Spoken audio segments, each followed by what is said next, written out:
Right. Next, I want to talk about all the good that's happening. You know, I typically focus on news that will help us become prosperous as people, the human family.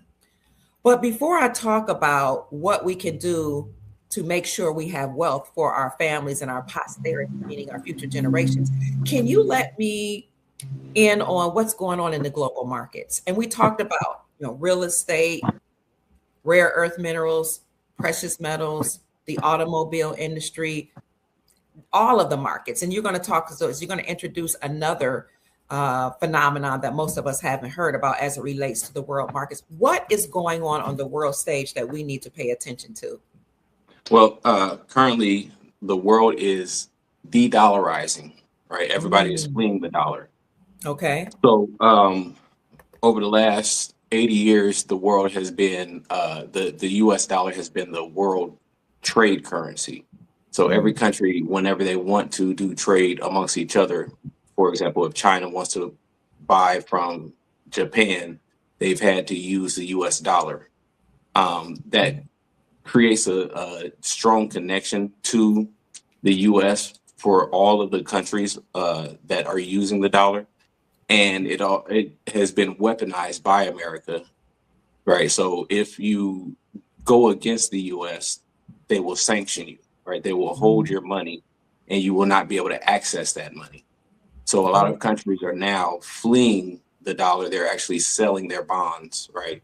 So the U.S., when we talk about the trade deficit, the one, excuse me, when we talk about the U.S. deficit between the amount of spending that we do and the amount of revenue that we bring in, we have $5 trillion in revenue that we bring in taxes, but we mm, spend $7 trillion.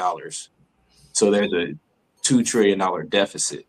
The way okay. we make up that deficit is by issuing bonds, right? Okay. So other governments buy those bonds. But what you've been seeing over the last year or two is these countries actually selling off these bonds. Mhm. And we are currently looking for more buyers. No one in the global market is right now buying the US bonds. Mm. So now you have the Federal Reserve. The Federal Reserve is the buyer of last resort. So Okay. yeah, so when nobody else buys, the Federal Reserve buys the bonds. All right. So by how they do that, they print more money, right? And Mm. then that causes the inflation so that we incur the costs. And the Federal Reserve is connected to the United States Incorporated. That's their monetary system, correct? Yes. Okay. Okay. All right. So they've been buying up the bonds, which means that I would assume that it looks like the markets would be doing well. Is that how are they propping up the market by buying up their own bonds? Yes. They're buying bonds and they're also buying up stocks. Right. So Mm, the stock market right now is artificially inflated because we have major corporations and the Federal Reserve buying up stocks to prop up the stock mm. market. Okay. And we're going to get to this. Thank you for your question. We are going to have a question and answer period. I don't know if this is the right time to bring up this question, Mr. Lattimore, but someone wants to know. This is Alicia. I'm sorry, Alicius. Can you please touch on the government still meeting about the looming shutdown? Yeah. So the government shutdown is actually due to the fact that we can't finance our bills. They're giving different excuses, but right Right. now we're actually literally, again, we have a situation where we cannot finance all of what we our expenses are, and Mm, so we're going to have to cut spending. Right. It's difficult for the society to accept how they're going to have to slash cut funding. Right. So the best way to do that is with the government shutdown. So that is a perfect excuse for why we will see, for example, more jobs being cut in the Mm. federal government, right? Well, this is going to be the reason why we're going to see more spending being cut by the government as well, right? So it's just like a household. If you have too many expenses, and you have more expenses than you have revenue or income, then you have to cut your spending, right? So America is looking at where we can cut our spending. And it's interesting, they say the government shutdown is looming, as if they don't know that they already had planned to shut down the government. Mm-hmm. And it's funny because when they reopened the government, they said that they would only be extending it until January 31st. It sure did. And that they would have to come back to the table and agree on their expenses. So this is all about the finances of the government. How can we finance our debts? And you had told me before that they didn't make enough money during the holidays. So I think that was you, that they didn't make enough money. So what they did was they shut down the government on September the 30th, which was at midnight, which led to October 1st, my birthday. They shut it down, but they reopened it November, December to, I think, to generate spending between Thanksgiving and Christmas, but they didn't make they didn't make a whole lot of money. And so what they did is they did this panic spending by causing a storm, an ice storm across America, telling everybody we're going to have an ice storm. People rushing to the stores to buy things, in a frenzy, panic spending. And what it looks like was probably because they didn't make enough money during Thanksgiving and Christmas. And now here we are at the end of January about to have another government shutdown. And like you said, they just don't have enough money. They'll try to do things to get you to spend money, but they don't have enough. Yes, and even during the holiday season, because when you consider the holiday season, the Mhm. holidays is the biggest time of spending in the country for the year, Okay. right? So that's when companies are expecting to have an abundance Mm. of revenue coming in. Not only did they not make a lot of what they expected, but also there were a lot of returns on items that were bought after the Oh, holiday season. really? Yeah. Okay. Okay. So that obviously affects these corporations even more. So they need money, and we're actually right now at having a liquidity crisis, Hmm. meaning that we do not have enough cash as a country, right, to keep the economy afloat. Mm. Right So now, when you look at the the financing of major corporations, right? The Mhm. corporate financing usually um, corporate financing, you usually get a 3 to 5 year loan, and Okay. then you have to refinance your loan, right? 3 years ago, 5 years ago, these companies were getting loans at close to 0% interest rates. So it was what they were calling free money, right? So when the uh, when the economy is doing well, it allows for the banks to lend out money without discretion, right? Without really looking at the books of the companies that they're loaning the money to. When you have a crisis, that's when the banks have to be more concerned about who they're lending the money to. Also, when you go back to the fact that you have to refinance these loans 3 to 5 years later, and we're at that point right now where these companies are having to refinance. They're not financing at the 0% interest rates that was previously given. They're now refinancing these loans at 6 and 7% interest rates, which Mm. that means that these companies actually cannot afford to pay the loans. So we're having a lot of bankruptcies that are occurring behind the scenes.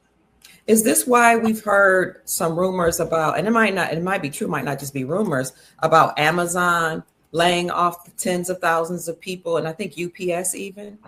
Is that Yes, related to what you're talking about? Okay. yes. So Okay. UPS and uh, Amazon, as you mentioned, just laid off about 15,000 people, I believe. Mm. Okay. That was just a few days ago. So they've been laying Okay. off a lot of people. And then you also, when you talk about liquidity crisis, people don't have money, right? So Right. over the last few months, companies have been overproducing with the expectations that they would have buyers, right? So now Mm, they don't have the buyers that they were expecting because people are in a money crunch.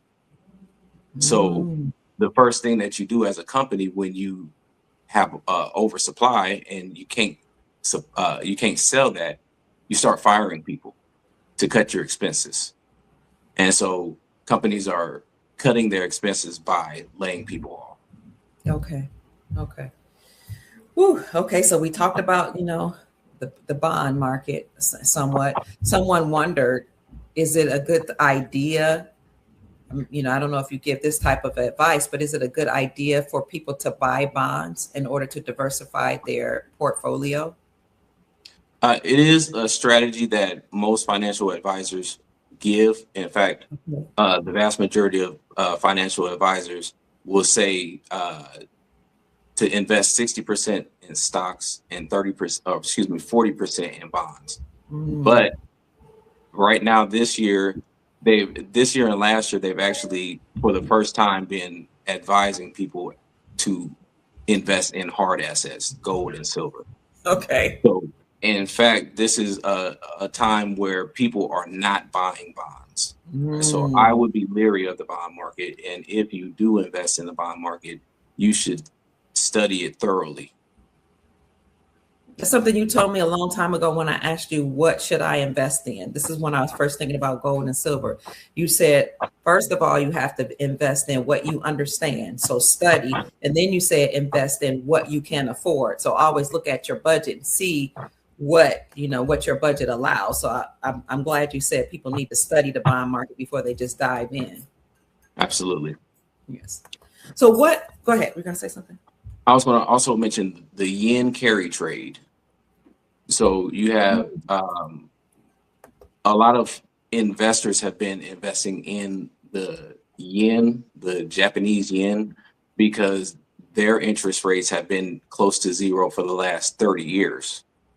Okay. Now, what they do is they'll get loans and get money from the Japanese market, and then they'll invest that. They've been, for the last 30 years, they turn around and invest that money in the stock market in America I and see. invest in also different assets in America.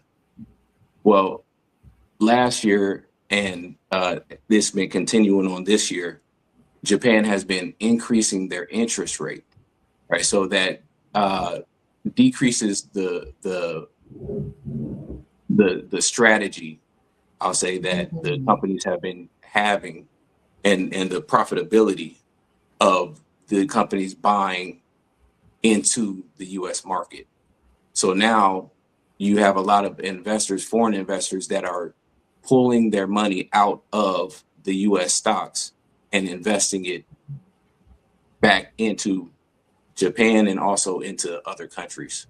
So this is why when you talk about the stock market being a bubble, this is why people are considering it to be a bubble, because a lot of companies, whether it's countries that are using the yen carry trade to invest in the stock, or it's the US government, or it's US corporations reinvesting in their own company, buying their own stocks. This has created the inflation that we see or have seen over the past 3 to 5 years. And people are expecting that real soon there's going to be a correction in those prices. Mm. Okay. So that we're talking about the stocks and the bonds. So now we know that we need to be leery or at least educate ourselves on the bonds. And you're saying maybe the same about the stock market? You have to look closely. Yes, you have to look closely at the stock market and decide what you want to invest in. Mm, Right now, the S&P 500 is, that's the tech stock market. It's okay. been doing well for the last 5 years, but we've actually had all-time highs for the last 3 years consecutively. So that doesn't normally happen. And usually after a certain point, you do hit a recession. And so people are expecting that a recession is right around the corner, if we're not in a recession, right now. I've heard people say that they've actually lost money in their retirement accounts, and I'm assuming that the stock market is attached to their retirement accounts. Can you speak a little to that? Why is that happening? Okay, so yes, retirement accounts are connected to the stock market. Okay. Right? That's actually what they're invested in. So you Mm. put money into your IRA, to your retirement account, and your company invests, a portion into your account as well. They're investing specifically in the stock market, but generally the employees don't know what stocks they're invested in. And Mm. oftentimes they're invested in junk stocks, right? Not the stocks that are doing exceptionally well, like the AI stocks. So that actually helps to prop up the stock market as well, because you have all of these retirement accounts that are attached to the stock market. So that boosts the stock market. But when you have any type of crises, then you'll see it in your IRAs, because it will affect the stock market and thus affect your IRA. And you have no control over that, sounds like. Well, that's the thing is, when you have an IRA attached to your company, it's a passive way of investing, right? Versus an active investor actually knows the stocks that they're invested in. All right. Okay. So a lot of most people don't know what their IRAs hold, right? Which they generally hold stocks and bonds. But if you don't know what you're holding, then you don't know why it goes up and you won't know why it goes down. So one of the things that I've been telling people is that if they are able to, because everybody can't pull their money out of the stock market, and I'm not telling them to do this, but if you desire to roll over your stocks into a gold IRA, or your IRA, your investment to a gold IRA, you can. And there are companies like Miles Franklin Precious Metals Company that will allow you to do that. If you're interested in doing that, then I would encourage you to give Andy Scheckman, the CEO of Miles Franklin, a call, or any of their brokers at 952-929-7006, or you can send an email to info@milesfranklin.com. Let them know that Dr. Kia Pruitt referred you, so you can get the best prices in the industry. Now, while you're getting a Go IRA, this program allows for you to actually take some of the physical gold into your possession. So that's just an idea out there if you are interested in taking your IRA and rolling it over into something that's a little more tangible, that's attached to the gold markets. Dexter, where do we go from here? We talked about stocks and bonds, but I know you had a lot to say about what you called the everything bubble happening. What would you like to take a discussion from here? Well, I would say that the soundest investment right now is hard metals, all right, the Okay. precious metals, whether it Okay. be gold, silver, and copper.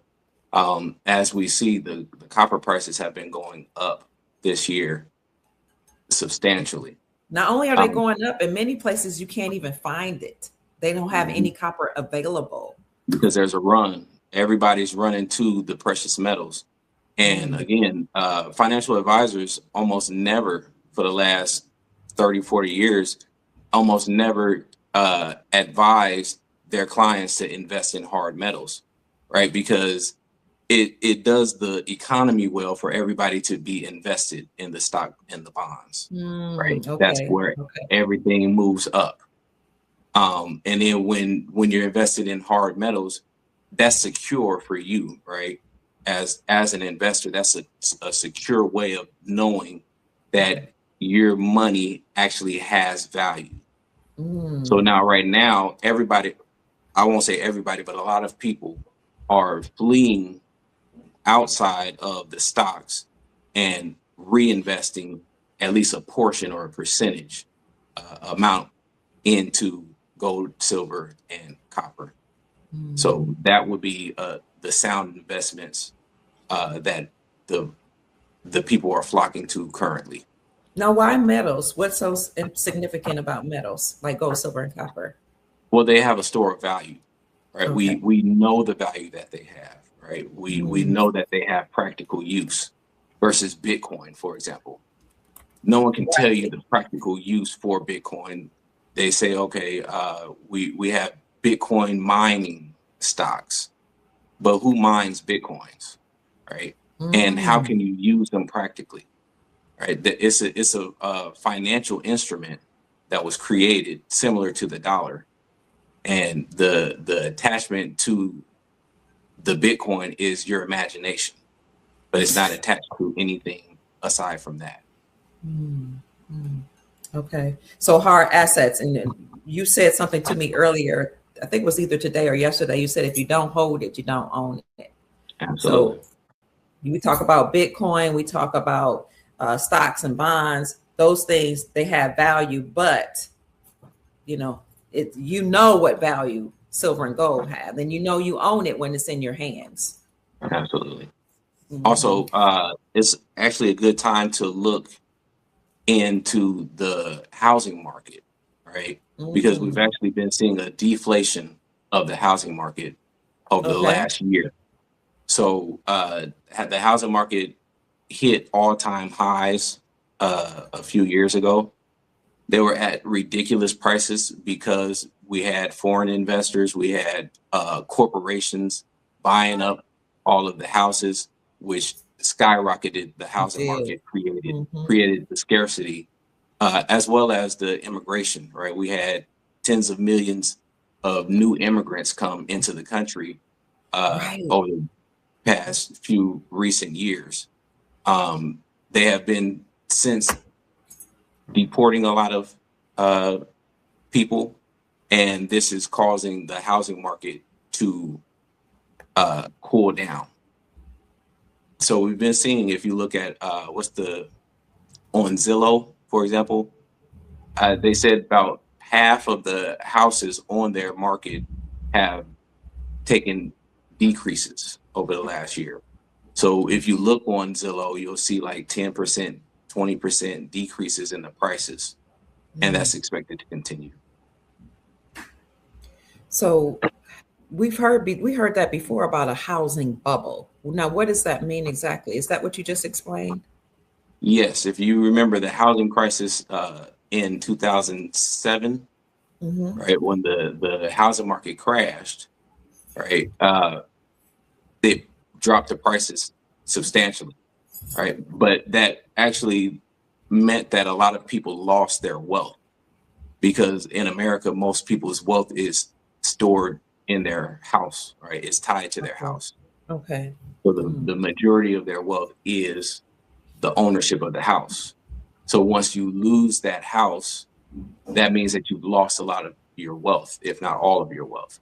Mm. Um, and then also, if the housing market, so say you bought a house 3 years ago for $300,000, and you go to sell that house today that house is not going to sell for $300,000, right?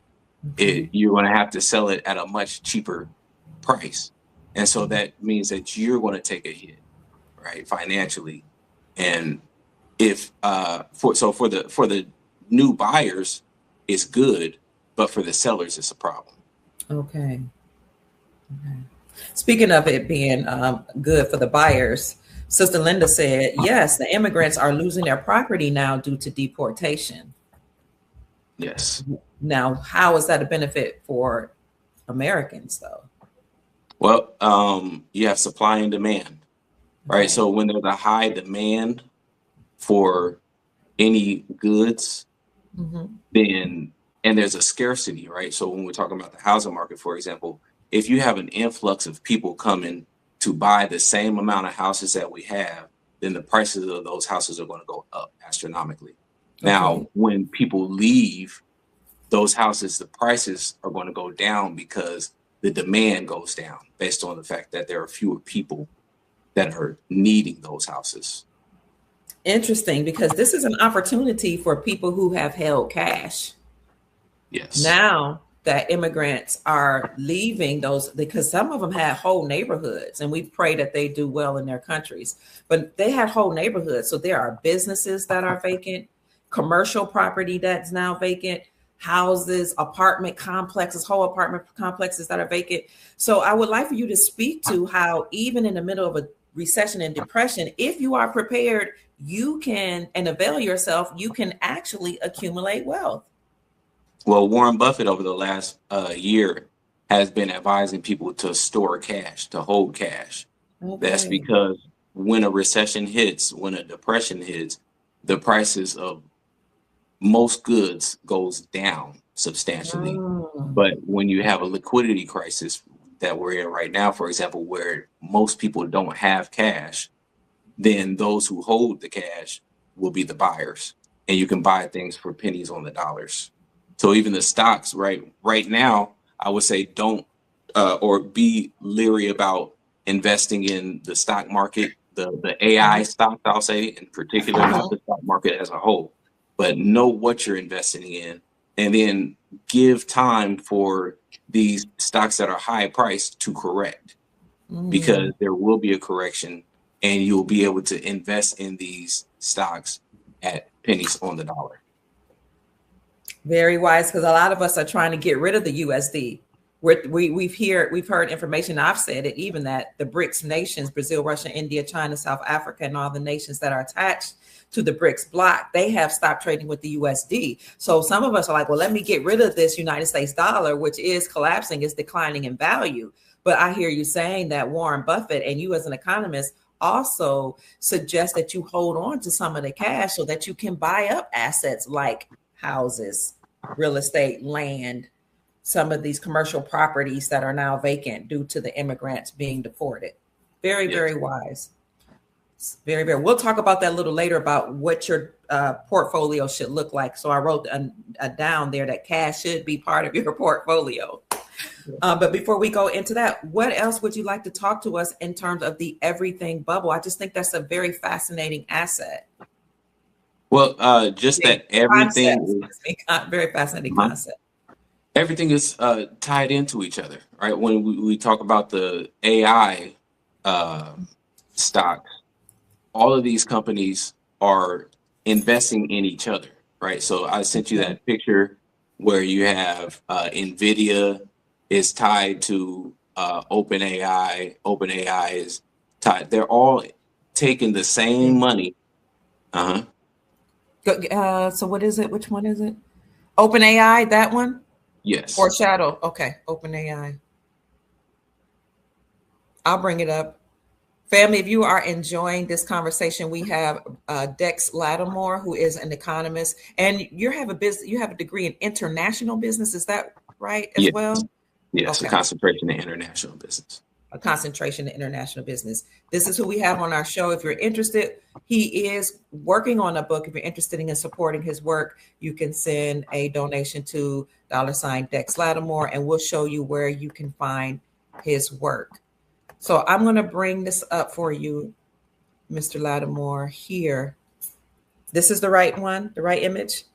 Yes. Okay. So all of these companies are investing in each other, right? So they're not generating the money that they're perceived to be generating, because Okay. what they're doing, they're taking whatever profits that they have from one company and tying it to the next company. So if one company does poorly, that's going to affect all of the companies, right? I see. Then you have, if every company is expecting for AI to boost their productivity and it doesn't happen, then again, that's attached, those companies are attached to the AI, along with the stocks being attached, the general stock market being attached to AI, right? Over the past 3 years, once AI hit the scene, everybody expected that it was going to boost production substantially. Mhm. Mhm. Companies have been reporting over the last few months that they have not seen any increase in productivity due to AI. So that means that a lot of people are expecting that AI is not going to um,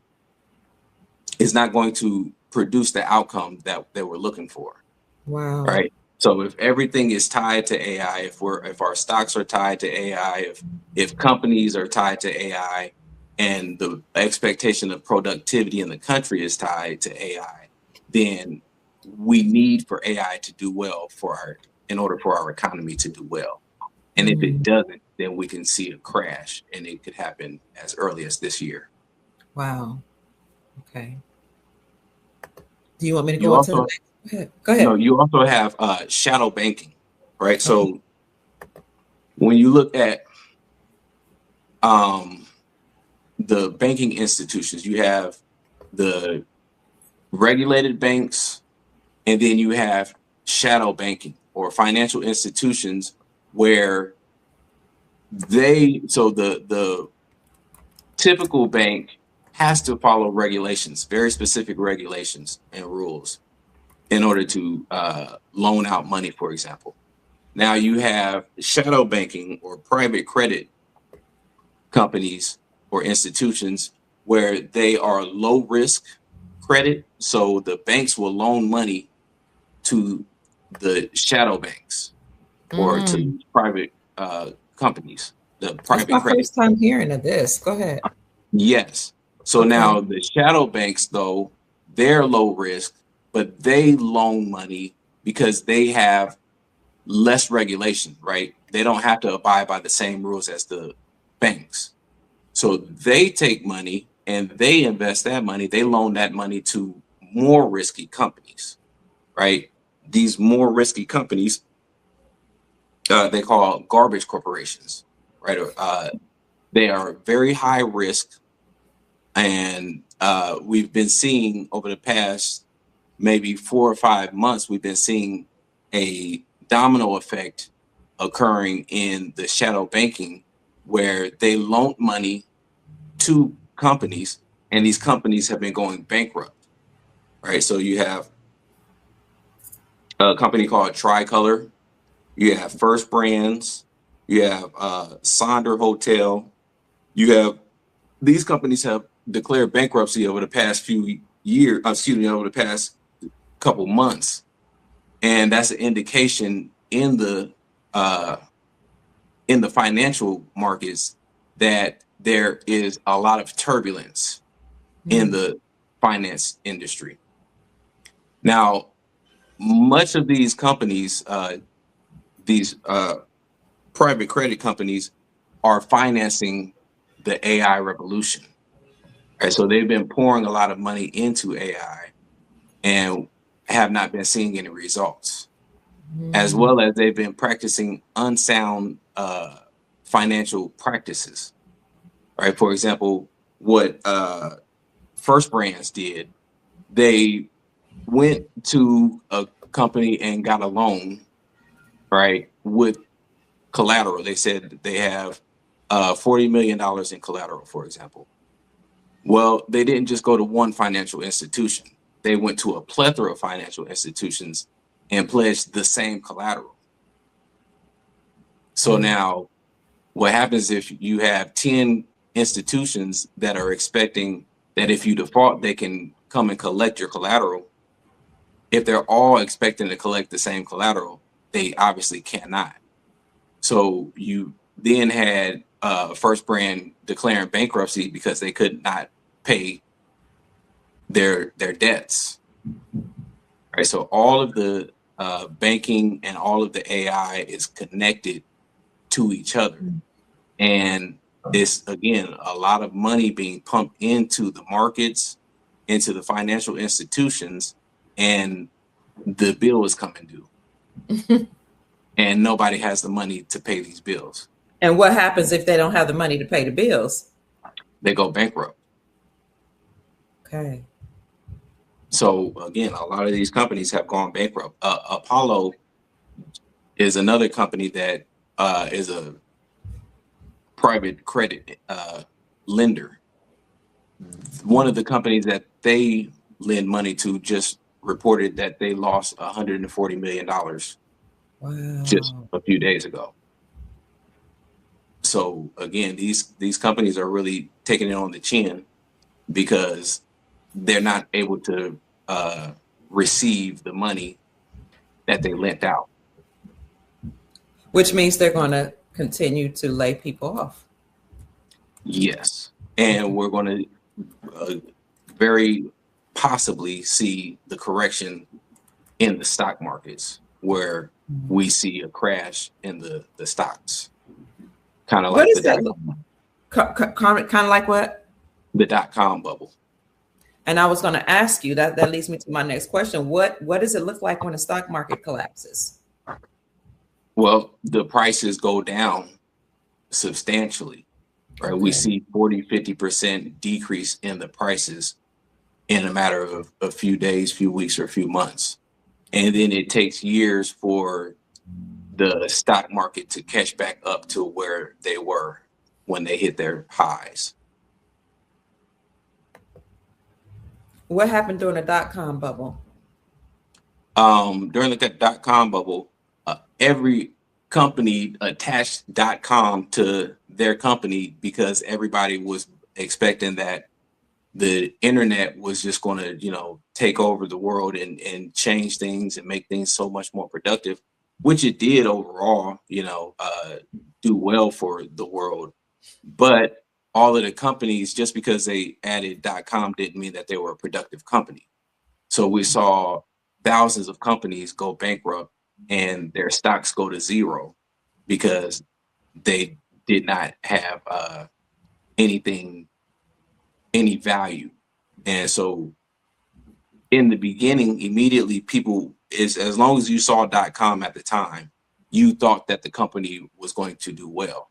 The Right. same way we're expecting that Tesla, Meta, Mhm. Google, Nvidia, we're expecting that their stocks and their companies are going to do well.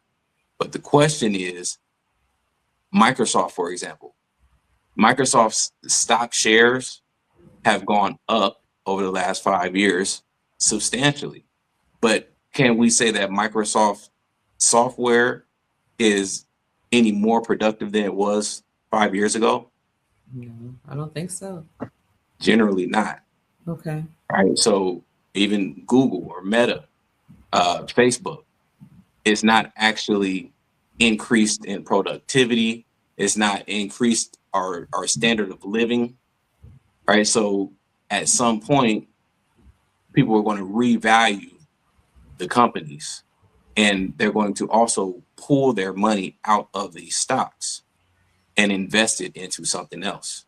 Mm-hmm.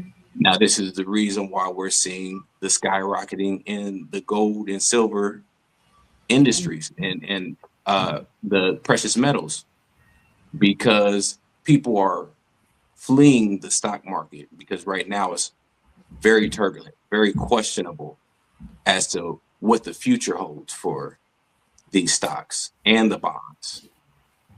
And when you talk about the bonds, countries are fleeing the dollar, right? They're selling off their treasury bonds. Mm. And so you talk about investors in the country, but you also talk about foreign investors, and then you also talk about foreign governments. They're Mm. all fleeing the dollar and going into the precious metals. We had seen a rise in precious metals. I think gold had gone all the way to 5,500, almost 5,600, and silver had climbed as high as $119 an ounce. Now I'm watching this here, gold and silver going down. Silver is $85 an ounce. Gold is $4,809 an ounce. What can people are going to wonder what's happening? Do we have any idea why we keep seeing this fluctuation? Everything is volatile, right? Okay. And then when right now over the last year, everybody has been flooding to gold and silver. Right, right. So at a certain point, you will have sellers, right? So those Ah, that buy into it the more buyers that you have, the more scarcity that you have of the product. So Right. then the prices go up. But when you have a sell off, then the prices go down.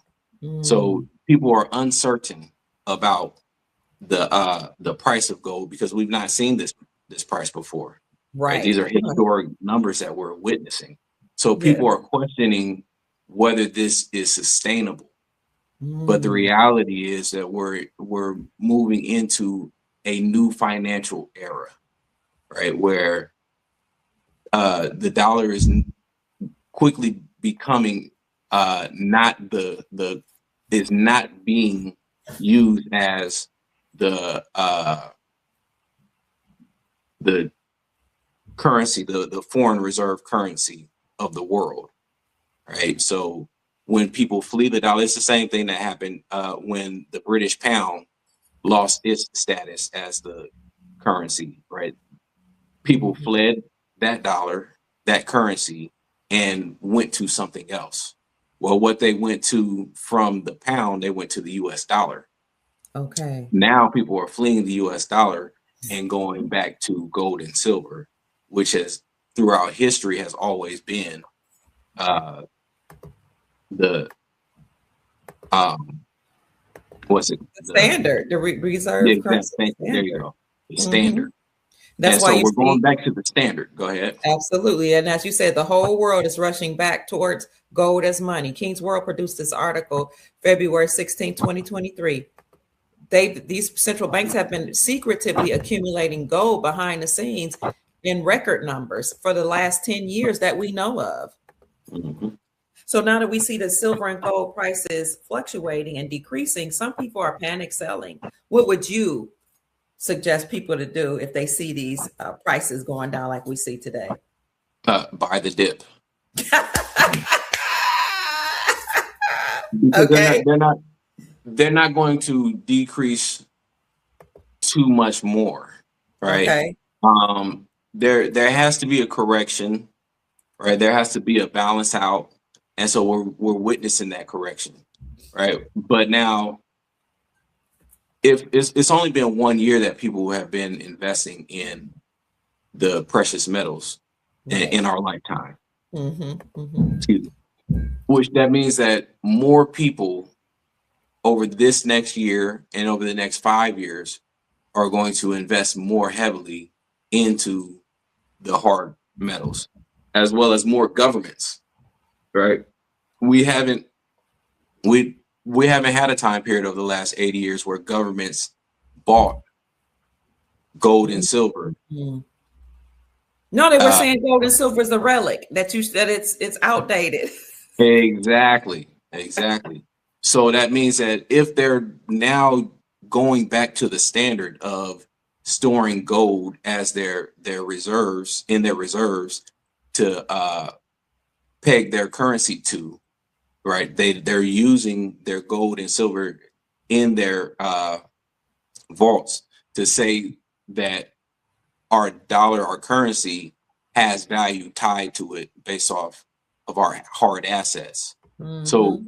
if that is going to continue to happen, which we can expect it to continue because everybody is fleeing the dollar, so then we can expect that the prices of gold, silver, and copper and other precious metals is going to continue to increase as we see after this correction, right? So prices have been dropping, and that is good for investors because it's always a good time to invest, right? And Yeah, this and is a also, go perfect ahead. time to invest in those metals. Go ahead. And I will also say to add to what you're saying, this is a perfect time to invest in those metals. Is that sometimes we say, but I can't, it's not in my budget. What I want to encourage people to do is instead of saying, I can't, ask yourself, how can I? Because there is an inexpensive way to invest in gold. You can buy gold back. So gold RM notes, which is 24 karat gold pressed onto a note. And right now you can use it to buy local goods and services in 50 states, across the 50 states. Right now, you know about the gold RM notes, Mr. Lattimore? Yes, Real gold. they're a great investment. And we also have to change our mentality, change our mindset. Okay. Uh, Instead of saying, like you said, instead of saying that I cannot, you have to ask yourself, how can I? Mm-hmm. And we look at people get income taxes, right? Oh, yes. Yes. When you get your money, this is a perfect time to invest, right? Don't Come go on buy through a here. whole bunch of fancy clothes, all right? Don't buy another car unless you need it. Yes. You want to invest in sound money. Mm. So Here's where the look go for the back looks like. opportunities. Go ahead. Go ahead. I'm Go sorry. ahead. I'm a hold thought woman. Look for opportunities. These are go backs right here. Here's one is an Arizona go back. There's Florida go backs, Utah go backs, all type of go backs right now for $9.68. Okay, that's one way you can buy gold. But we've been talking about gold backs, Dexter, for almost about 5-6 years. No, since 2017. Back then they were $1. Now they're $10. So what would you say again when it comes to availing yourself of opportunities? Please say that again and let us know what you mean. Yes, find the opportunities. The same way that people found the money to buy Jordans and Mm, buy all of these expensive clothes and buy a whole bunch of jewelry, the money's there. mhm, You just have to ask yourself, are you willing to invest? Right? mm, We are a nation of consumers. We want the nicest things. We want to buy everything. But when it comes to investing, we're hesitant to invest. All right. Once it's time to invest, we say, "Oh, I don't have any money."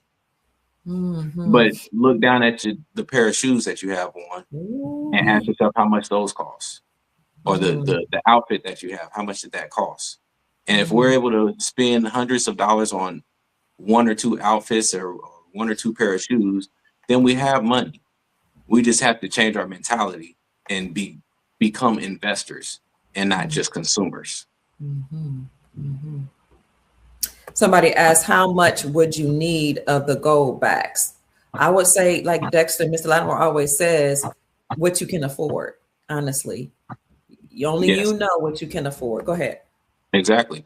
And you don't have to buy it all at once, right? Mhm. Investing is about making small investments, right? Putting in something consistently, right? Yes. So it's not for the IRAs, for example, your retirement account. You're investing a small amount every month or every paycheck into that account. You can do the same thing at home. Mhm. You can Come on. buy a few ounces of silver or a few ounces of copper or a Mhm. few gold bags, and Mhm. you can tell yourself, okay, how about I invest X amount every paycheck, I like that idea. I right? like that You can say, idea. okay, I can afford to invest $50 a paycheck and not miss that money, Mm. right? This is the reason why we need to budget, right? We need to write a list of how we're spending our money because when you know where you spend your money, you know where you can cut your expenses, Mm. right? The individual problem in America is very much the same or similar to the government's problem, right? We are overspenders and overconsumers. Uh-oh. And so we have to look at what we're spending our money on and look at how we can cut our expenses. And then ask yourself, where can I invest? And Mhm. what is safe and sound to invest in? And again, gold and silver has always had a store of value. Have you ever heard of the envelope method when in terms of budgeting? Mhm. You have? Yes. Okay. Do you want to speak to that? Or do you want me to say? Go ahead. Okay, go ahead. So the envelope method is a method whereby, and our grandparents used to do that. You set aside cash for each thing that you will spend it on for that month. So you might set aside cash for your mortgage and put it in this envelope. I know we don't, a lot of people don't use cash now, but then you set aside cash for the electric bill and it's cash for the car bill and cash for entertainment. You set it, and you so you have a whole bunch of different envelope, excuse me, for your expenditures. And you don't dip into those envelopes for anything else other than what it's earmarked for. But you also have something for investments and entertainment and what do you call it? Emergency fund. I know we don't have cash now, but maybe there's a way where we can budget and utilize a system similar to that. Do you have an idea how we can recreate that in the system where we only use like electronic money in Yeah, terms of well, budget? we still have cash. Okay. We may Okay. not use it as much or in the same ways that we did, but Okay. cash still exists. The dollar Okay. still exists, right? Mm, So then take out the money from your bank account. that part. It's just that Okay. simple. Like we don't need to over make things more complex than they are. Okay. Our grandparents and great grandparents had simplified methods. They did. Now we are extremely complex, and it's all for naught because we Mm, don't have what our grandparents and great grandparents had. They had sound investments. They invested in property, right? they They did. they had a rainy day fund. They had money stored for emergencies. They did. We don't have that today. We need to Mm, get back to the basics. Right? The financial system that we live in today is so complex that nobody understands it. mm, And when nobody understands it, it's good for the economy. It's good for the markets because you're going to put money into things that you don't understand, and they can use that money to prop up whatever system that they want supported. But when you simplify your own personal investments, you say, okay, what has value to me? Let's start with that. okay. What has value to me? And then what has value on the market, right? What has value? What can I, if I need to trade this in for cash, will I be able to get anything out of it? Right Mm, now in America, we're consumers. We buy depreciating assets, yeah. clothes, cars, Mm. TVs, cell phones. People found the money to be able to afford the newest iPhone every year. It's amazing to me. Upgrading is what they call it, right? Right. But Hmm. however you figured to be able to afford that is the same way that you can be able to afford investments, sound investments in these precious metals that we're discussing. It's just the mentality, right? Mm, When you when you work on your mentality, then you find out the ways that things are possible, right? Things are impossible until you find out how to make it possible. And we mm, just have to figure out how to make it possible for us to take whatever money, whatever income that we have and invest it. Now, if you don't have enough money to invest with the one income, if you have one income, get a second job, get a oh, part-time job. Well, this is just practical. yes, sir. If you don't have the money, find the money. Mm, If you work 40 hours, find a way to work 45, 50 hours in the week, and you don't have to do it forever. Give yourself a time frame, right? Say, okay, I'm going to work for the next few months or the next year so that I will be able to have extra money that I can invest, so that I can have extra money that I can save, right? And then once you're invested, then you don't have to work as hard. yeah, we were talking about affordable ways to buy gold, and we mentioned gold backs. You all can go to appmex.com, sdbullion.com, jmbullion.com, goldenstatement.com, or just do online uh, gold and silver dealers, or you can go to your local coin shop. I mean, I believe in shopping locally because that way you're helping local merchants, you're establishing relationships, you're helping each other out, and it's just a wonderful way to build a network. Go there, buy you some gold backs. They have gold backs in your local coin shops typically. Buy you some fractional gold. You don't have to buy a whole ounce. You can buy a quarter of an ounce, a half an ounce. You can buy grams. You can buy silver. Silver rounds right now, we just saw it's like $90, $91 per ounce. You can buy half an ounce, a quarter of an ounce, grams of silver. You can even buy what's called constitutional silver. Mr. Lattimore, you've heard of constitutional silver, yes? Yes. Constitutional silver is silver that was minted before we got off the gold standard. The year, I think, was like 1965. Is that correct, Mr. Lattimore? Somewhere around there, 64, 65? Somewhere around there. I don't know the exact date. So constitutional silver is 90% silver. It is real silver, 90% silver. It typically costs less than your silver bullion, but it's still 90%. You can go to your local shop and ask, may I have constitutional silver? And they also call it junk silver. And why they call it junk silver, I don't know. I think that's disrespectful to silver. But you can ask your local coin shop for junk silver. You can go to the pawn shop, the antique shop, estate sales, and buy silver jewelry, silverware. Silverware or sterling silver has 92% silver. Remember, our grandparents used to eat off real silverware. They had real silver utensils. 92% silver at a pawn shop, an antique shop. An estate sale. There are affordable ways, is what I'm trying to seed into your consciousness, family, to buy precious metals. Anything you want to say to that, Mr. Lattimore? I agree. It's a matter of you figuring out how to do it. Mm-hmm. You have to find the ways to invest because it's there. It's possible for every person to be able to invest in these metals and into these different assets. But it's the mentality. If you tell yourself that you can't do something, then you won't be able to do it. The moment that you tell yourself that you can, you find doors open and things become available.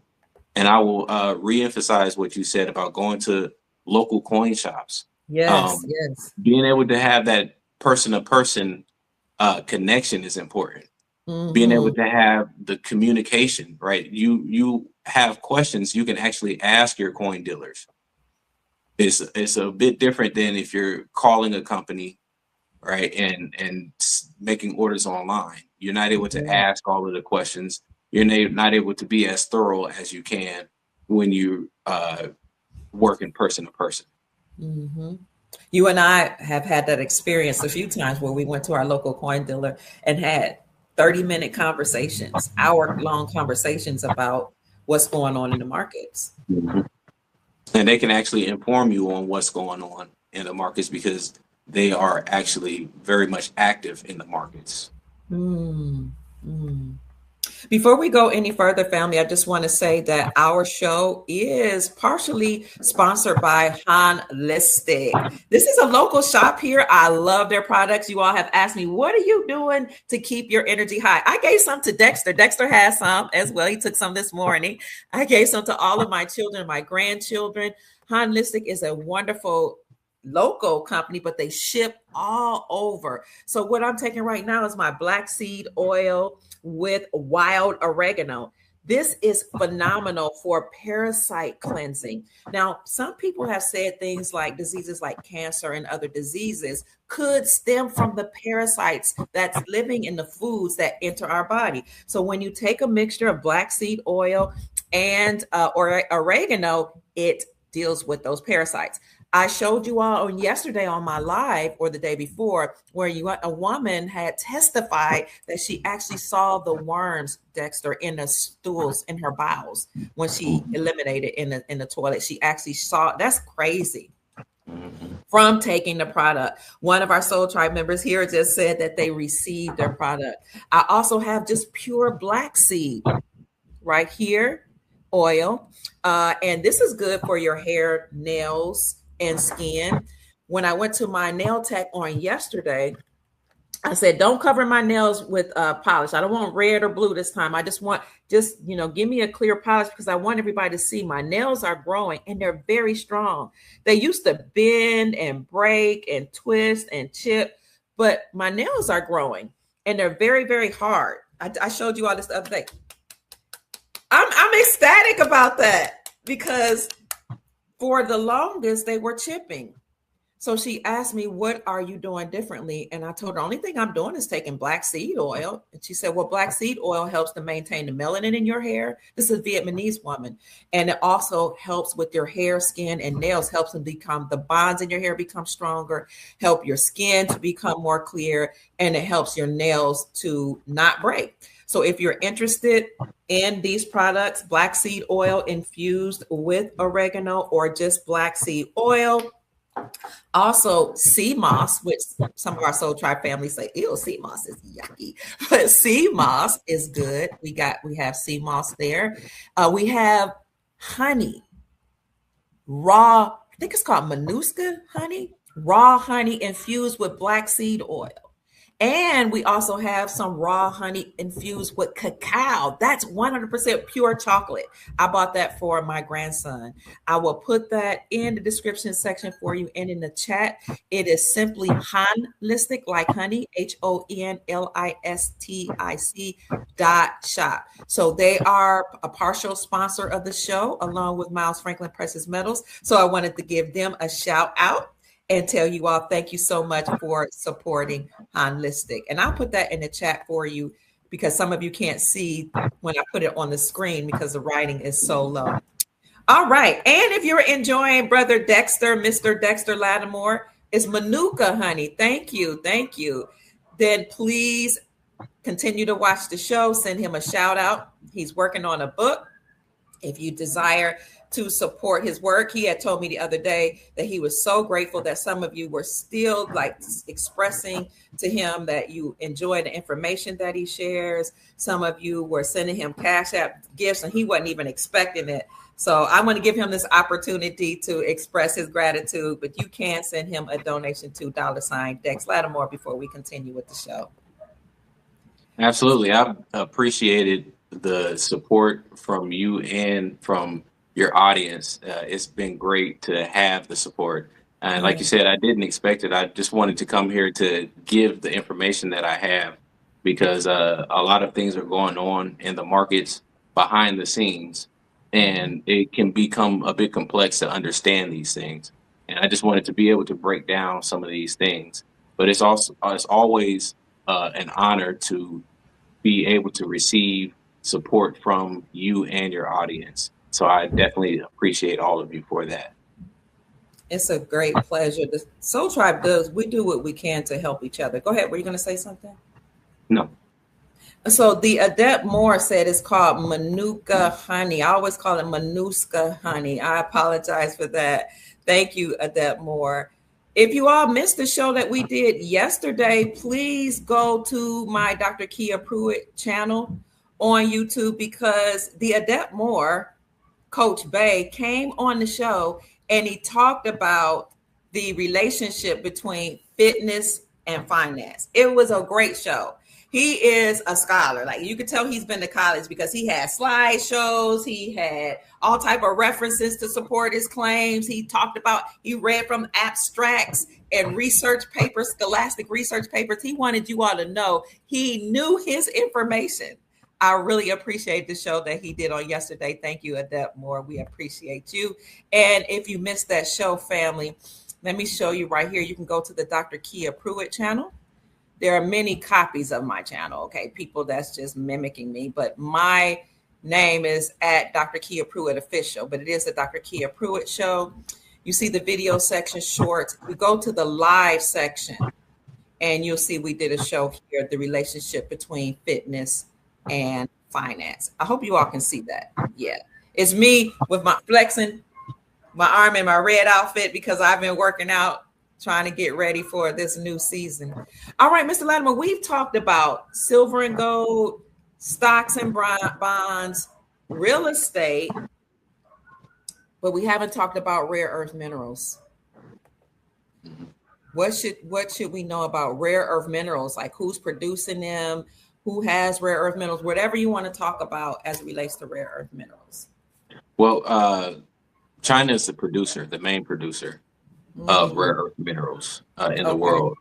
Okay. So most countries have rare earth minerals, right? America, for example, we have plenty of rare earth minerals, but we don't have the factories to produce the rare earth minerals. Mm, So China took on that production cost about 30 years ago, right? Where they were the ones who actually invested in the factories to produce these minerals. mm, Almost no other country has the capability to produce these minerals, to manufacture them. So we, all the countries of the world have been using China to manufacture these products and then to distribute them okay. respectively to the countries. America obviously is in a conundrum because we cannot produce these rare earths. And last year, China, for example, actually restricted the amount of rare earths being sold to America. So now America has been talking about since Trump has been in office the fact that we need to be able to produce, right? We don't produce most of the goods that we consume. Mm, okay. So we're extremely high consumers. We're the number one consumers of the world, but the rest of the world subsidizes our consumption. The rest of the world produces and overproduces in order for us to be able to consume the products that we have. Mm, Now, all of these countries have been turning away from the US and been looking at being more concerned about themselves as a nation. mm, America is at the point where we have to become producers because the rest of the world is no longer interested in subsidizing our consumption. mm. Okay. I'm going to let you go on. You talked about us being consumers. What are your thoughts about us being consumers versus producers? I'm going to let you go. I'm going to go off the screen for a minute, take some of my oregano and black seed. But what are your thoughts about us being producers and consumers, and what do we need to do to rectify that? Well, again, we are 100% consumers and we produce almost nothing that we consume. So clearly you can see a problem with that, right? We don't have a productive, we have a financial market or a financial economy. We don't have a production economy. So the whole system that we have is based on the money printing that we have. Now we're in a point where the money printing does not help us as a society. And we cannot consume the things that we don't produce. When you look at all of your products in your house, for example, you can start with your cell phone, you can look at your television, you can look at the food in your refrigerators. The vast majority of these products come from outside the country. So Mm, that creates a huge dependency on every other country involved for us to be able to consume whatever it is that we consume. Well, we are in a time period where things have changed drastically. Countries are no longer supporting our consumption in the manner that they were. So we as a country, we're having to bring back. This is the reason why Donald Trump talks about bringing back factories, right? It's going to create jobs. Yes, that's wonderful. But we have to increase our productivity mm, because we as a country are lazy and spoiled, right? We're going to see a lot of things change, right? okay. Uh, people, people are going to have a new diet based on the fact that if you look at uh, the fact that we have a McDonald's on every corner, for Mm, example, we mm. have uh, fast food restaurants everywhere, but we don't see cows and pigs in an abundance. Then we have to ask the question: where on earth are we getting the meat? Can I add something to that? Sure. Why don't we see any new cemeteries? That's a good question. That's scary. No cows, no hogs, no lamb, no goats, like what I used to see when I was growing up, and no new cemeteries being built, but yet people are passing away every single day. That's scary to me. Mhm. What are Because they doing with these bodies? that is a question that I'll leave for your audience to ponder on, because that's an important question that we have to ask ourselves. What are we actually eating? Mm, We don't know. And where's the food coming from? That we also don't know. mm, But that's just the meat, right? When you look at, again, the fruit doesn't come from here. Right? So what are we actually growing? What are we actually producing? Right? The US created uh, a global monoculture mm. system Okay.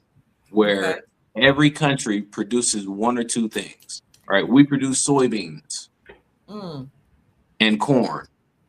okay. That's the reason why we have corn syrup in all our products, because that's what we produce. But Hmm. now we overproduce in these products so that we can export them to other Mm, countries. But outside of those products, we don't have things that we produce in abundance. mm. So then we cannot satisfy the need for our own population. Now I don't know if you just went into detail. I was taking my sea moss. Somebody said sea moss is nasty. I just opened it. I just cracked it open. You can see that this sea moss has mango in it, and it is actually delicious. It's a consistency of baby food, and I just took it. It's good. Mm-mm. I'm sorry. It's actually delicious. I just wanted to say that, but We have to um, change our palates. Just going to that point, we have to change our palate. What we mm, consider good is usually not good for us. It's uh-oh. usually high sugar, high corn syrup, right? Fructose corn syrup, and they make in America, they make the products to be good to our palate, to taste good, Mm-hmm. but Mm-hmm. they are also simultaneously destroying our bodies from the inside. Woo. So we have to consider everything that tastes good is not good for us, and things that don't necessarily taste good are often the best for us when we talk about what's good for our health. Mm. Now, And by the way, I got this from Holistic, the company that sponsors our show. Go ahead, Mr. Lattimore. I was just going to say we talk about wealth on this channel, A but lot. what's the most important form of wealth? It would be your health, Mm. right? Because if you are able to accumulate all of this wealth that we're discussing on your show, and you're unhealthy, one heart attack can be the end of you. Oh, yeah. Yeah. Yeah. And if you're not invested in your health, then you can throw away all of the other discussions because it's irrelevant. To become a millionaire and then die the next day Mm. means that your wealth was irrelevant. Mm. Mm. Now you mentioned, thank you for that. You mentioned monoculture. I don't know if you actually explained that. What does that actually mean? It means that every country produces one good, one or two goods based on uh, their strategic advantage, right? Okay. So uh, if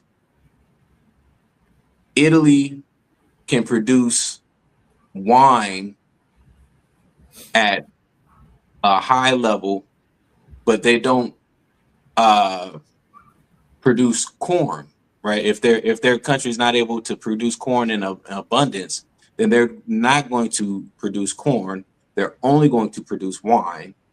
And America, on the other hand, will produce the corn, and these countries will trade their goods Mm. for one for the other.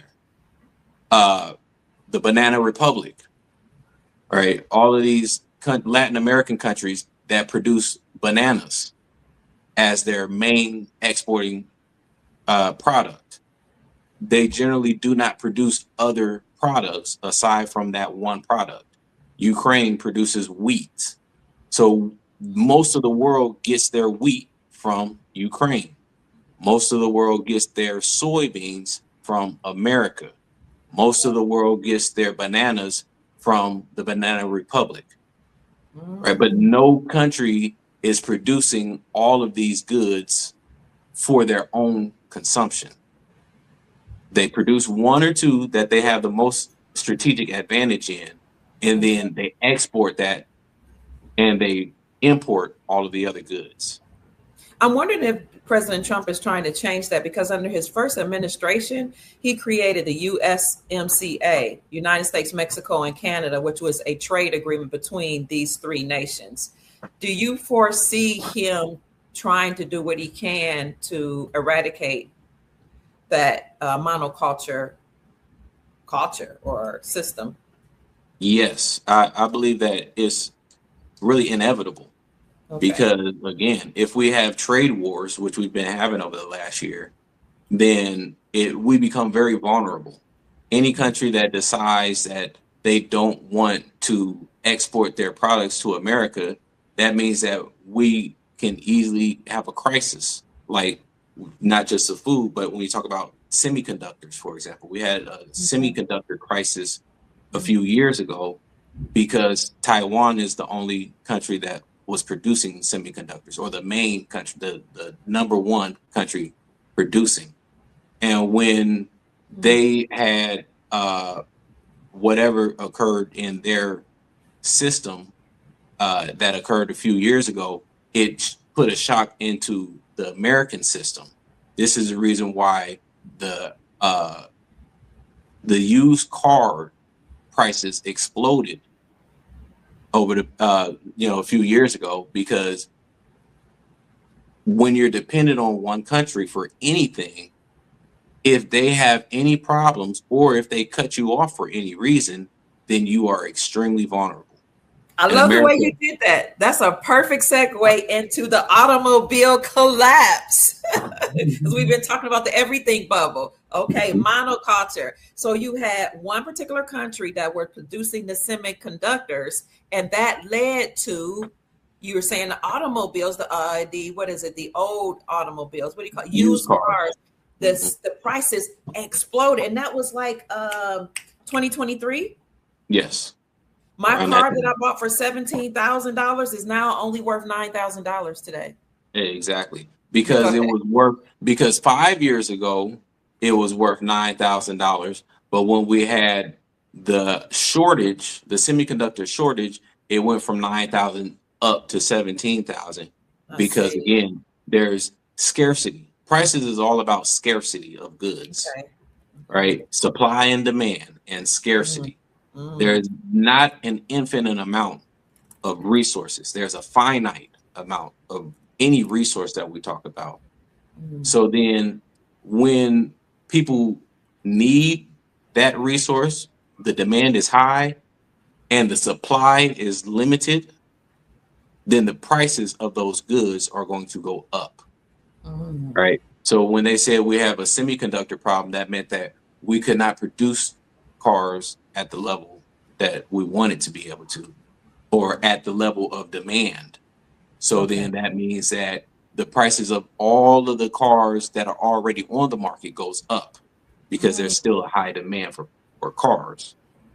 And then when you add on the fact of immigration, for example, led to an even higher demand in these products, then the price just goes up astronomically.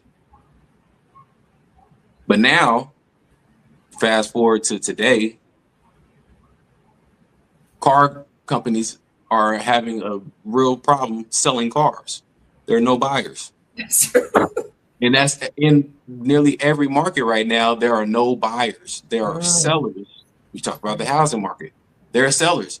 People, the reason why the prices are going down, the prices are going down in the housing market is because when you put your house on the market last year at $300,000, no one bought it. So then you had to change the price, $280,000. No one bought. $250,000. No one's buying. $200,000. People are taking their houses off the market because there are no buyers. Because again, we are having a liquidity crisis. People don't have cash. And the problem with our financial institution is that any financial crises that we have, we've been able to just print the money. Well, we're not able to just print the money and solve the problems the way we did. And if they print too much money, then it actually, that in itself causes its own set of problems. So the feds are having to be very careful about the different tools that they have used in the past to get us out of recessions and financial crises. These tools are not working today. When I'm noticing that while these things are happening, like we have a bubble, and I put it in the chat for you all to see that we have housing. Mr. Lattimore spoke of real estate, bonds, stocks, shadow banking, rare earth minerals, metals, precious metals, gold and silver, automobile. All these things are collapsing. We had a bubble. Everything's being burst right now. It's collapsing. What I'm noticing, though, at the same time this is happening, I see President Trump doing certain things. I want to know if you can speak on this, Mr. Lattimore. I saw President Trump withdraw us from 66 international organizations. I saw him create the Board of Peace, and he said that will replace the United Nations, and 22 countries have joined. I see him taking critical steps, it looks like, to put us in a better place. What are your thoughts about that? Well, a few things. One, we cannot afford all of these institutions, right? Because most of these global institutions that we're a part of, we finance the majority of them. Oh, okay. Then also, we're entering a new era where the ways of the old world do not work anymore. And so Trump is pulling all of the things that you just mentioned. He's recreating new systems and new organizations because the old organizations have failed to produce the results that they were promised. So the United Nations, for example, the United Nations has not stopped any wars, right? So it's great on paper, but in practice, it doesn't actually hold its weight. So then if we're financing the United Nations and it doesn't actually stop any wars or prevent wars, then what's our point in financing it? And what's the money being used for? It's interesting because, right, what is our money being used for? Two things I want to say. It's interesting because when the Department of Government Efficiency was created under Trump and Elon Musk, they found out that United States aid wasn't really funding these emerging markets or these international, but third world countries. That they were actually pushing woke agendas to these third world countries, like gender stuff and sexual behaviors and stuff like that. The money, only 1% of the money was being earmarked for those nations. The 99% of the money was filling the pockets of the elites. Exactly. And go ahead. Oh, and the second thing I wanted to bring up, I want you to remember that. The second thing is now that Trump is removing us from 66 organizations, funny that they use the number 6, but they're saying he's abandoning the world. That's what mainstream media is saying. He's abandoning the world. He's making the United States vulnerable. But they found out that participating in these world organizations wasn't helping us, wasn't helping these nations, and the elites were still in the money. Well, it was helping our agenda for the time. But again, you said they were funding a bunch of woke programs. That's what America wanted, to be able to export our ideology. Right? You talk about America funding the United Nations was about us exporting democracy, the concept, the theory of democracy. Any country that takes our money has to do what we say. And so it's been beneficial to America up until now. But we're experiencing the collapse of the empire. All right. So America cannot finance all of these things and it no longer benefits America the way it did. Because what benefited America and for what reasons in the past is not the same as where we are today. Mm. And you see this is published by the White House. President Trump ratifies the Board of Peace in a historic ceremony, opening path to hope and dignity. They're saying for Gazans, but it's interesting because they're now saying that, oh, he created a Board of Peace in order to rectify what was going on in Gaza. But we knew about Project Sandman, which was an agreement between 209 nations to stop trading with the United States dollar and collapse the Federal Reserve central banking system. And they all agreed to world peace. We found out about that in 2017. But they're using whatever's happened in Gaza as the reason for creating the Board of Peace. Why do they do things like that? Like make up excuses for why they're doing things?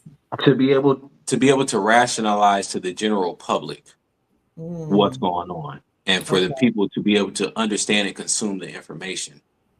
Right? You don't want to create too big of a scare to the public. They don't. Right? Those in power, they want things to be able to run smoothly, even if there's a transition in, whether it's a transition in power or transition in finances, the financial systems. They want for there to be a smooth transition and not too many hiccups. Okay. So they'll create the narrative, whatever narrative works for them at the time. Like you mentioned, for example, the situation in Gaza. That's the reason why they're talking about this peace organization that he's created. Mm-hmm. The situation with ICE, they're using that as the reason that we're having another government shutdown. That's weird. Yes, they are. But the citizens can accept it. Oh, I see. Right? If you say, well, we're having another government shutdown because we had the same problems as the last time we had to shut down, people are like, well, why did we open? Why is it shut? What's going on? And then the protests will not be, the protests will be leaderless. They want to be able to put the leaders to the protest and be able to guide everything into how they want it to go. Right, this ice storm that we just had, it froze the nation, but it's getting everybody prepared for the potential government shutdown because the financial system is frozen. Right, we're having a whole lot of problems, but you can't just come out and say to, for example, you look at the stock market. If Fox News went on air and said, you know what, the stock market is having a problem. What does that do? That creates a run on the stocks. People will immediately pull their money out, even if there wasn't a recession that was going to come. They will be the creator and the cause of the recession because people will panic. So they don't want people to panic, so they give these narratives. And that's why at the last show I mentioned that we are living in the Truman Show. Yes. It's only at the end of the movie that Truman actually realized that everything was a show and it was all a stage. It's only after the collapse that the general public will understand that the system has in fact collapsed. And all the way up until that point, they will consider everybody that speaks on the collapse as a conspiracy theorist. All right. That's the mainstream's way of decrediting any critical thinkers. Oh, you're a conspiracy theorist. Oh, you're full of it. You know, I don't know where you must have been listening to Peter Schiff. Right. He's doom and gloom. You must be one of those guys. But until it crashes, the system will never say that it's on its way to crashing. Right. I'm gonna keep going. I want you to talk about more Peter Schiff. You've been listening to Peter Schiff for a while. I believe he's an economist, but talk about some of his ideologies and why you decided to listen to Peter Schiff, who sounds like an Austrian economist versus a Keynesian economist. But what principles does Peter Schiff have that you espouse? I I listened to Peter Schiff because he talked about the global financial crisis that occurred in 2008. He foresaw it. And when I was watching at the time in 2006, 2007, he was talking that there's a bubble in the housing market. He was being told that he was incorrect. He even got kicked off of a lot of shows because he was the doom and gloom guy. But he was just giving his assessment of the markets. Now, again, mainstream wants for everybody to consistently invest in the markets. So they're going to always say, oh, things are good, right? It's very rare an occasion that you will hear any mainstream person talk about there being problems in the financial or the stock market until it occurs. And then they talk about what happened, but they generally don't tell you that there's a bear market on its way. Peter Schiff was one of the lone wolves at the time that predicted the housing market collapse and predicted the financial global financial crisis of 2008.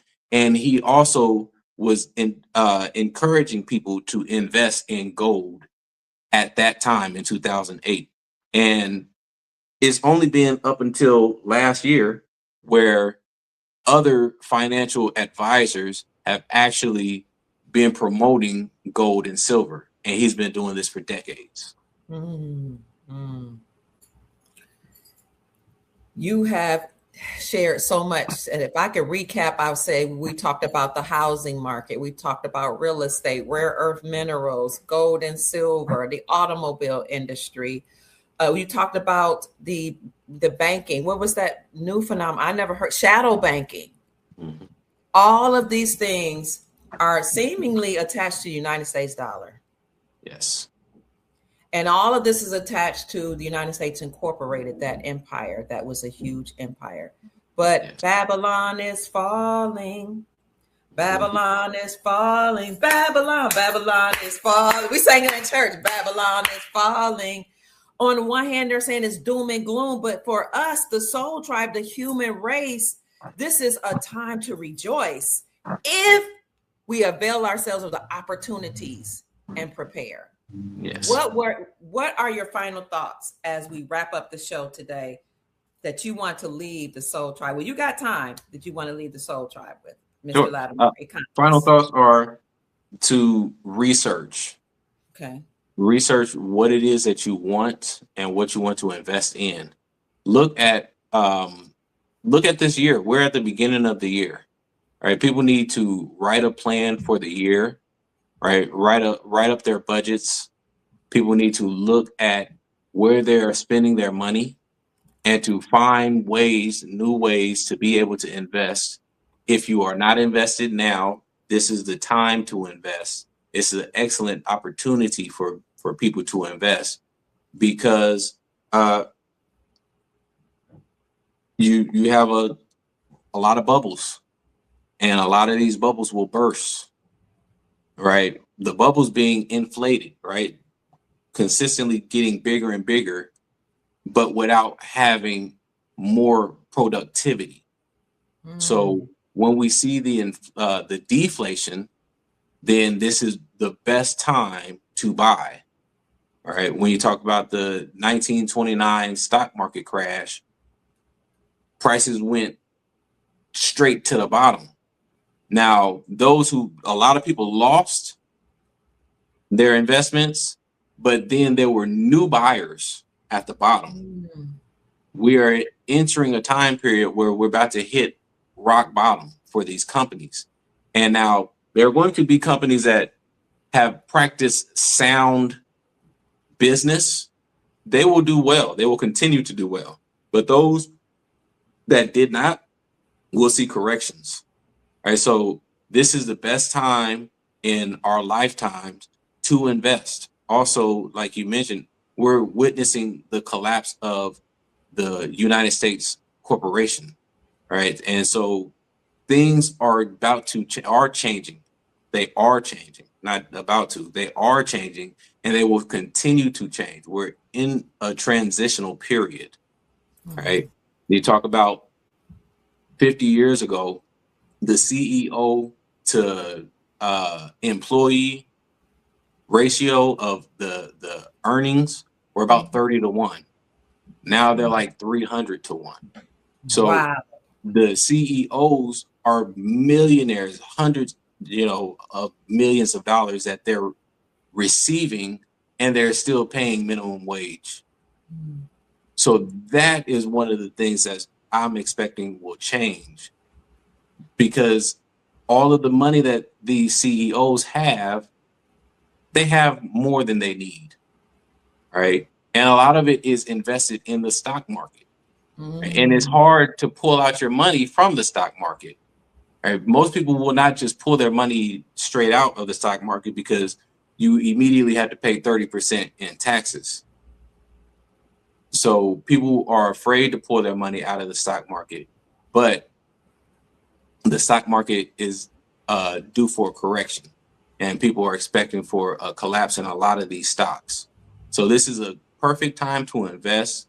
Look at emerging markets, look at foreign currencies, look at hard assets, right? Look at land, because land always has value. Find appreciating assets, buy appreciating assets, and limit yourself on the purchases of depreciating assets.